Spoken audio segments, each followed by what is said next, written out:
चाहते हैं और पत्रकारों से क्या अपील करना चाहते हैं? सबसे पहले अस्सलाम वालेकुम, नमस्कार, जय भीम। मैं अपने वार्ड के सारे रहवासियों को मैं ये बताना चाहता हूँ कि मैं अपने इस वार्ड के लिए एक मोअज़्ज़िज़ शख्सियत मुफ्ती सुफियान बानो साहब को पूरी तरह से समर्थन करता हूँ। और समर्थन करने की सबसे बड़ी वजह ये है कि मैंने अपना कोई कैंडिडेट नहीं देखा। मुझे जो लगा कि मेरे वार्ड के लोगों के लिए बेहतरी है, उनकी फलाह बहबूदी के लिए जो बेहतर है, जो मेरे विज़न थे, स्कूल के अच्छा इंफ्रास्ट्रक्चर हो, गार्डन्स अच्छे हो, बच्चों की एजुकेशन पे हम बेहतर से बेहतर किस तरह से काम कर सके। हमारे जो गोंडी की सबसे बड़ी समस्या है रोड की कनेक्टिविटीज़। मेरी सर से बात भी हुई कि रोड नंबर 3 जो है उसको जीएम लिंक रोड से जोड़ने के लिए हम पूरी ताकत से काम करेंगे। रोड नंबर 6 जो माता रमाबाई उद्यान बाबा साहब अम्बेडकर उद्यान के बीच से जो रास्ता जाता है उसको कनेक्टिविटीज़ करने के लिए काम करेंगे। रोड नंबर 7 जो माता रमाबाई गार्डन से बाजू से लग के जाता है, कुछ रूमों की शिफ्टिंग है, उस पर कोशिश करेंगे ताकि जो गोंडी से बाहर निकलने की जो ट्रैफिक की समस्या है वो ट्रैफिक की समस्या ख़त्म हो। और गोंडी के चौड़ीकरण के लिए सबसे ज़्यादा मेहनत करेंगे ताकि जिस तरह से आज कभी कुछ हादसे होते हैं, एम्बुलेंस निकलने में तकलीफ़ हो जाती है, बच्चों को स्कूल कॉलेज जाना हो तो उनको निकलने के लिए तकलीफ़ हो जाती है। और हमारे गोंडी शिवाजी नगर में स्पेशल चाइल्ड बच्चों के लिए स्कूल बनाना, आज कम से कम 500 के करीब स्कूल बच्चे, स्पेशल चाइल्ड बच्चे जिनके लिए स्कूल बनाना बहुत ज़रूरी है, कोई ध्यान नहीं दे रहा है। मैं काफ़ी वक्त से इसके प्रोसेस में लगा हूँ और मेरी सारी बातें मैंने सर से रखी है और अल्हम्दुलिल्लाह मेरी सोच और सर की सोच लगभग पूरी तरह से मिली। और मुझे इसकी खुशी है कि मैं एक ऐसे इंसान के लिए खड़ा हूँ जो मेरे गोंडी के, मेरी आवाम के लिए बेहतर है। मैं अगर अपना सोचता तो मैं किसी भी एंगल से सिर्फ अपने आदमी के लिए ही लड़ाने की कोशिश करता, मगर मुझे 9 साल से इस वार्ड से प्यार है। मैं एक एक गलियों में घूमा हूँ, एक एक सड़कों पे घूमा हूँ। रात में जब मास्टिंग होता था पूरी रात खड़े रह के मैं पोर्ट होल भरने के लिए मास्टिंग करवाता था। मैंने हमेशा 9 साल बढ़ चढ़ कर के हिस्सा लिया। जो भी कोशिश थी एजुकेशन में, आज आप लोग देखते हो कि 7 माले का अल्हम्दुलिल्लाह सबसे बेहतर स्कूल हमारे यहाँ पर लगभग बन चुका है। और उसमें ऑडिटोरियम भी है, साइंस लेबोरेटरी है और अच्छे प्लेग्राउंड है जो बच्चों के लिए गलत रास्ते से हट के एक एजुकेशन की तरफ बढ़े, उसके लिए हम लोग ने काम किया। अल्हम्दुलिल्लाह बहुत बताते हुए आप लोग को खुशी होती है। मैंने सर को भी बताया, सर को भी खुशी हुई। रफ़ीक नगर म्यूनसिपल स्कूल जो है वो 9 माले का पास हो गया लगभग। उसका एक मंथ में उसका टेंडर प्रोसेस पे है वो। और एक स्कूल उसमें 2 पार्ट है, एक मुंबई पब्लिक स्कूल है और एक सीबीएसई स्कूल है। तो हम लोग एजुकेशन पर्पस पे बहुत काम कर रहे हैं कि हमारे गोंडी के बच्चे जो है किस तरह से पढ़े। हमने गोंडी शिवाजी नगर में वो भी हालात देखे हैं कि माँ बाप अपने बच्चों की 500-1000 रुपये फ़ीस भरने के लिए परेशान हाल रहते थे। उनको हमेशा शौक़ होता था कि प्राइवेट, जिस तरह से बाकी लोग प्राइवेट स्कूलों में पढ़ते हैं उनके भी बच्चे पढ़े। हमने उस वक्त ये अहद किया था कि इंशाअल्लाह ताला गोंडी शिवाजी नगर में ऐसा वक्त लाएंगे कि कोई भी माँ बाप परेशान नहीं होगा अपने बच्चों को शिक्षा में पढ़ाने के लिए। और हमने इतना बड़ा कदम उठाया और इतनी मेहनत की। अल्हम्दुलिल्लाह हमारा एजुकेशन में, हमारे गोंडी में म्यूनसिपल स्कूलों का स्तर बहुत बढ़ते जा रहा है और यकीन मानिए कि पूरी तरह से फुल है। यही खुशी है। और जो विज़न है जैसे ओल्ड एज रूम बनाना, बहुत सारे ऐसे विज़न है जिस पे हमको काम करना है और हम सर उस पर डिस्कस करते रहेंगे, काम करते रहेंगे। और मैं मेरी आवाम का बहुत शुक्रगुज़ार हूँ कि 9 साल मुझे अपना दोस्त, अपना भाई, अपना बेटा समझकर मुझ पे भरोसा किया और मैंने कभी किसी से गलत लफ्ज़ों में नहीं किया। और आप लोग जानते हो कि मेरे साथ जो हुआ है मैं उसका आप लोगों को बयान नहीं कर सकता हूँ। मैं किसी की बुराई नहीं करना चाहता हूँ क्योंकि मैंने ऐसी शिक्षा पाई नहीं है, बस मेरी तकदीर में नहीं था। मेरी मेहनत पे शक किया गया, मेरी चीज़ों पे शक किया गया। कोई बात नहीं, इंशाअल्लाह ताला इनके शक को हम एजुकेशन के माध्यम से जवाब देंगे। हम इनके स्पोर्ट एक्टिव मेहनत का यही फल मिलता है क्या? जी, मैंने कहा ना कि मेरी शिक्षा ही ऐसी है कि मैं कहीं से आया हूँ और फिर मैं जब तक था तो अच्छा बोलूँ और नहीं हूँ तो मैं गलत बोलूँ, ये मेरे में नहीं हो पाएगा, मुझसे नहीं हो पाएगा। मैं एक सीधा साधा इंसान, लोगों की फलाह बहबूदी का काम करने वाला। हमारे बहुत सारे विज़न थे, जैसे गार्डन जो है वो गोंडी जिम खाना बने, जैसे कि बीएसटी प्लॉट के बाजू में एक बहुत बड़ी जगह 90 फीट पे है, तो उसको किस तरह से गोंडी शिवाजी नगर का स्पोर्ट कॉम्प्लेक्स बने, जिम गोंडी शिवाजी नगर का जिम खाना बने, वो इस तरह से जब सर जीत के आएंगे और हम लोग कोशिश करेंगे कि उसका जो रिजर्वेशन है वो यूडी मिनिस्टर से ही चेंज हो सकता है, तो हम पूरी कोशिश करेंगे कि बताएंगे कि गोंडी में कम से कम 12-14 लाख आबादी, इन 14 लाख लोगों की उस चीज़ की ज़रूरत है। आज हमारे बच्चे जो क्रिकेट खेलते तो चारों बाजू 6 नहीं मार सकते, हमारे गार्डन में कहीं कहीं वो स्पेस नहीं है, तो हमारी ख्वाहिश है कि जिस तरह से बड़े घर के बच्चे खेलते हैं इस तरह से हमारे बच्चे भी खेलें, हर चीज़ की फैसिलिटी उनको मुहैया हो। इन सारे विज़न से मैं पूरी जिम्मेदारी के साथ और पूरी दिल के साथ और पूरी ईमानदारी के साथ मैं मुफ्ती साहब सुफियान वनू साहब का पूरी तरह से मैं समर्थन करता हूँ। इरफान भाई, एक बात ये बताइए कि नशे से ग्रस्त इलाका है, यहाँ प्रदूषण, एसएमएस और देवनार डंपिंग ग्राउंड है, इसके बावजूद भी आप नशे से ग्रस्त इलाके में छोटे बच्चों को फुटबॉल जैसी चीज, खेलों की ओर बढ़ावा देने वाले पहले आप ऐसे सक्षम युवा नेता के तौर पर जाने जाते हैं, क्या कहना चाहेंगे अपने श्रेय को लेकर के? अल्हम्दुलिल्लाह, आज मेरे गोंडी में आज कम से कम मुझे बताते हुए खुशी होती है 300 बच्चे फुटबॉल खेल रहे हैं, जिसमें से हमारी 60 बच्चियां हैं। मुझे बहुत खुशी होती है कि जो आपने कहा नशे की बात, हम बच्चों को स्पोर्ट एक्टिविटीज़ से के रास्ते पे लेके जाएंगे तो वो दूर हो जाएंगे, हम एजुकेशन की तरफ लेके जाएंगे तो वो लोग गलत रास्ते से दूर हो जाएंगे। यही विज़न है कि किस तरह से इसको पूरी तरह से ख़त्म किया जाए, तो इसीलिए हम लोग ये सारी चीज़ों पे मेहनत कर रहे हैं। और मैं आपको लोगों को पूरी जिम्मेदारी से बताता हूँ, अगर नशा बेचने वाला मेरा दोस्त हो, भाई हो, रिश्तेदार हो, यकीन मानिए उसको जेल में डालने का काम हमेशा किया गया और वही करते रहेंगे। पीछे करा दूं, मेरा तारुफ ये है कि मेरा नाम सुफियान वनू है, मैं वडाला एंटॉफिल 179 से कॉरपोरेटर हूं और मेरे पिताजी भी जो है वो 5 बार कॉरपोरेटर रहे हैं।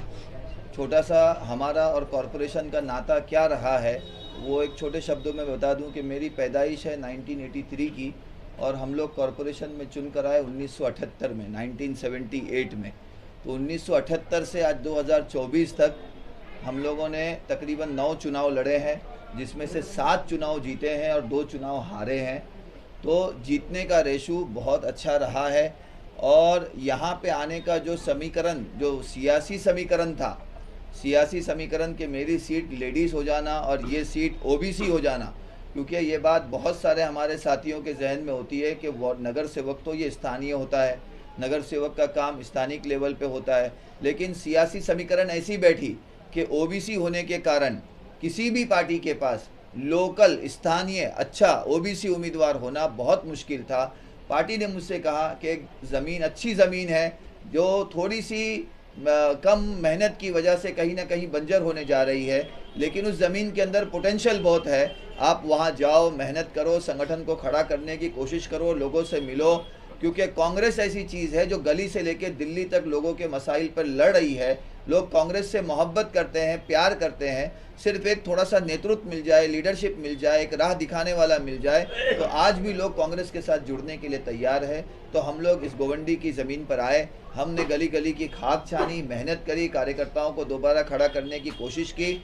इसी ज़िम्न में मैंने ये चीज़, क्योंकि जितने भी लोग हैं जो समाजवादी है, 10 साल पहले गोवंडी में समाजवादी को कोई नहीं जानता था, ये 10 साल और 15 साल की पैदावार है। इससे पहले 50 साल गोवंडी हमेशा से कांग्रेस का गढ़ था और मैं यकीन दिलाता हूँ आने वाले 5 सालों के बाद दोबारा इसको कांग्रेस का गढ़ बनाकर रहेंगे, इसका इंशाल्लाह आपको यहाँ पर यकीन दिलाता हूँ। हम कहते हैं ना कि अकेला ही चला था जानिबे मंजिल, लोग जुड़ते गए और कारवां बनता गया। एक बेड़ा उठाया था, अकेले आया था, अकेले उतरा था, एक बंदे से मिला, दूसरे से मिला, तीसरे से मिला, आज वो कारवां हमारा इरफान खान साहब के दरवाजे तक पहुंचा है और मुझे बहुत गर्व है, मुझे बहुत फ़ख्र है इनके जैसा आदमी, क्योंकि 2014 के बाद राजनीति का जो स्तर है वो पूरा तब्दील हो गया, पूरा बदल गया। देश की राजनीति एक अलग रुख पे चली गई, एक अलग रंग पे चली गई। 2017 के बाद, 2014 के बाद जो लोग चुनाव जीतकर आ रहे हैं उनका अपना व्यक्तिगत कहीं ना कहीं कुछ महत्व है, कुछ ना कुछ इम्पैक्ट है, कुछ ना कुछ वज़न है, इस वजह से वो चुनकर आ रहे हैं। मैं खुशनसीब हूँ कि मुझे इरफान खान जैसा जो है हमारा साथी मिला, जो नौजवान है और जिन्होंने कुर्बानी दी और जिन्होंने साफ कहा कि मैं बहुत दिनों से कोशिश कर रहा था कि एक बार उनसे मुलाकात हो जाए, एक बार हम उनके साथ बैठ जाएं। मैंने मैसेज भिजवाया कि फ़ैसला आपको लेना है, लेकिन एक बार मेरी बात तो सुन लो।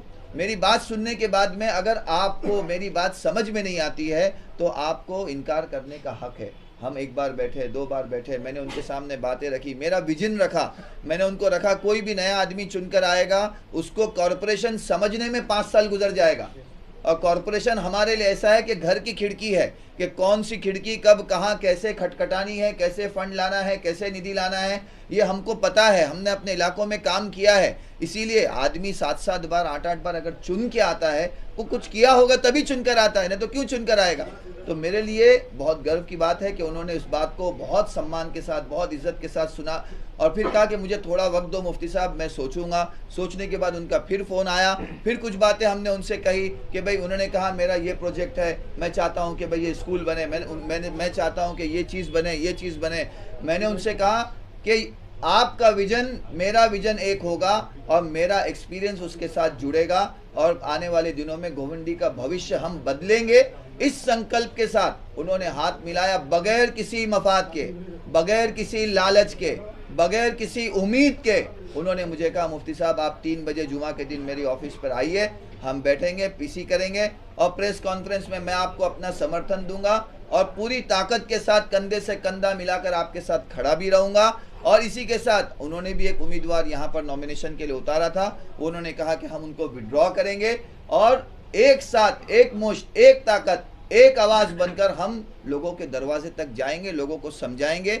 एक बात याद रखिए, जब भी ताकत किसी एक आदमी के हाथ में आ जाती है, मोनोपोली जब बन जाती है, तो वो मोनोपोली देश के लोकतंत्र के लिए नुकसानदेह होती है, जिससे राहुल जी आज लड़ रहे हैं कि आज पूरा के पूरा देश 2 हाथों में दे दिया गया है। तो उसी तरीके से कि पूरा के पूरा गोवंडी एक कोई अपने आप को ऐसा समझने लगा है कि वो तानाशाह है, वो जो चाहेगा वो होगा, वो जो चाहेगा वो करेगा। उसे नहीं पता कि जब घंटी बजती है रात में 12 बजे तो जो ज़मीन के स्तर का कार्यकर्ता होता है ना, वो उठ के भागता है, उसको हॉस्पिटल जाना पड़ता है, उसको पुलिस स्टेशन जाना पड़ता है। ये तो सिर्फ आते हैं, गाड़ियों पे बैठते हैं, हाथ हिलाते हैं, स्टेज पे खड़े रह के लच्छेदार भाषण करके चले जाते हैं। ज़मीन पर उनकी ज़मीन तैयार करने वाले इरफान भाई जैसे हमारे कार्यकर्ता होते हैं, ये ज़मीन पर होते हैं, इसलिए उनकी जय जयकार होती है। लेकिन कुछ दिन के बाद इंसान समझने लगता है नहीं मेरी वजह से वोट मिलता है। उस मैं और उस भरम, उस गुरूर, उस तकब्बुर को तोड़ने के लिए आज सुफियान वनू और इरफान खान साथ में आए हैं और हमको यकीन है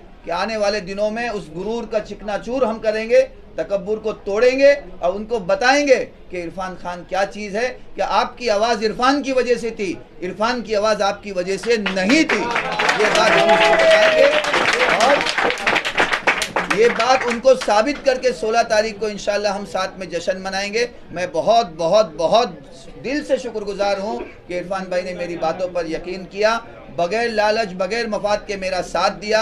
हम तीनों सीनियर यहाँ पर मेरे साथ हमारे ज़िला के अध्यक्ष केतन मेहता जी आए हैं। निज़ामुद्दीन राइन तो मुंबई का चेहरा है, बड़ा चेहरा है, बड़ा वक्ता है, लोग उनको सुनने के लिए दूर दूर से आते हैं। मैंने तीनों सीनियर, हमारे यहाँ पर ब्लॉक प्रेसिडेंट गुलजार साहब भी आए हैं, तमाम साथियों को हम लेकर आए। मैंने एक साथी हमारे लिए 1 कदम बढ़ा रहा है तो हमारा फ़र्ज़ है कि हम उसके लिए 2 कदम बढ़ाएं।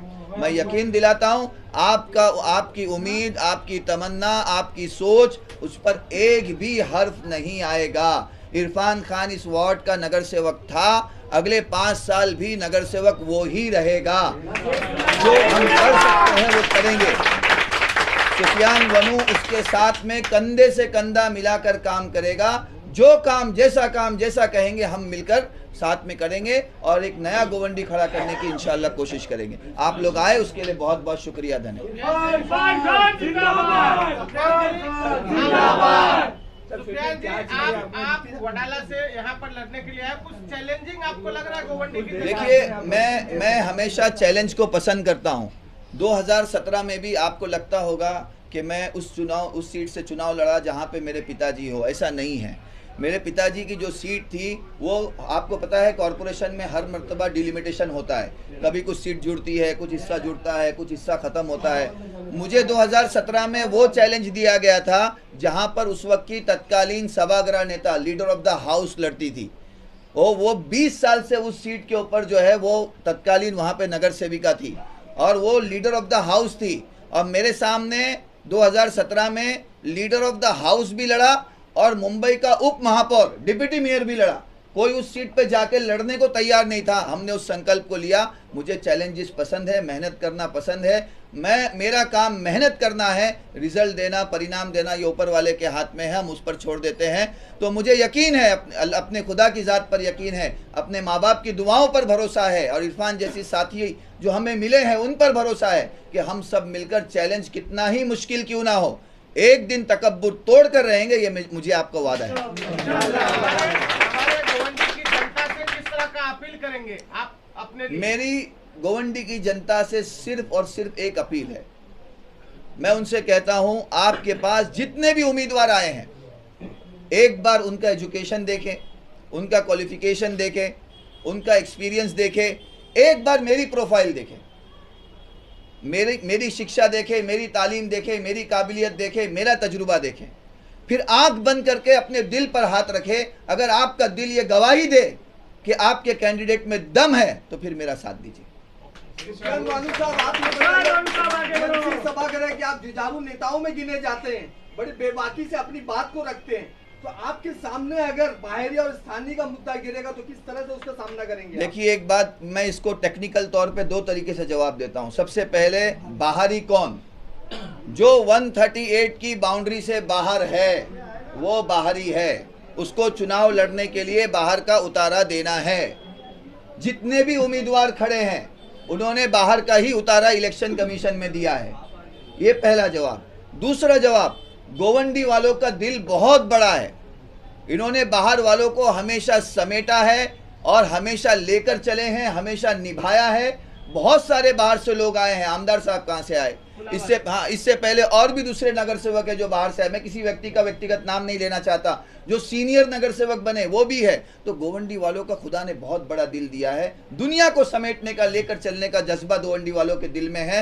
मैं समझता हूँ, मेरा विजन है, मैंने काम किया है, पढ़ा लिखा हूँ, गोवंडी वाले मुझे भी निभा कर चलेंगे, मुझे और इरफान साथ में दोनों को निभा कर चलेंगे इंशाल्लाह, इसकी मैं उम्मीद रखता हूँ। और वेणु सर, सबसे बड़ा एक मुद्दा यहाँ पर आता है विधानसभा क्षेत्र में कि नशा और हत्याएं, उसके बारे में क्या करेंगे? देखिए, मैं आपको ऐसा कोई भी वादा नहीं करूंगा कि जो मैं नहीं कर सकूं, जो मेरे ज्यूरिडिक्शन में नहीं आता हो। सीधी सी बात है, जिसकी जो जिम्मेदारी है उसकी उस चीज़ में अकाउंटेबिलिटी होनी चाहिए। नशा अगर हमारे आमदार साहब चाहे 24 घंटे में ख़त्म हो सकता है। बीएमसी के अधिकारी को मैं सस्पेंड कर सकता हूं, डांट सकता हूं, चिल्ला सकता हूं, नो कॉन्फिडेंस मोशन ला सकता हूं, अविश्वास प्रस्ताव ला सकता हूं, लेकिन नशा के ताल्लुक पुलिस से है और पुलिस स्टेट गवर्नमेंट के अंडर में आती है। स्टेट गवर्नमेंट के अंडर में आने की वजह से आमदार की जिम्मेदारी में आती है। हमारी डायरेक्टली जिम्मेदारी नहीं है, लेकिन हम अपनी जिम्मेदारी से भागेंगे नहीं।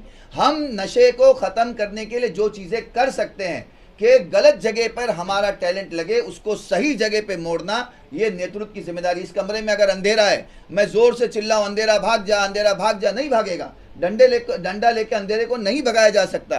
आप रोशनी का एक बटन दबाओगे, रोशनी आएगी, अंधेरा भाग जाएगा। तो तालीम आएगी, एजुकेशन आएगा, स्पोर्ट्स आएगा, उम्मीद, नौजवानों को उम्मीद मिलेगी, नौजवानों को करियर मिलेगा, सही चीज़ें मिलेगी, तो वो गलत जगहों से बचेंगे। यही मेरा विजन है और यही इरफान का विजन है जो इरफान ने आपके सामने रखा है, और हम लोग उसको आगे जारी रखेंगे।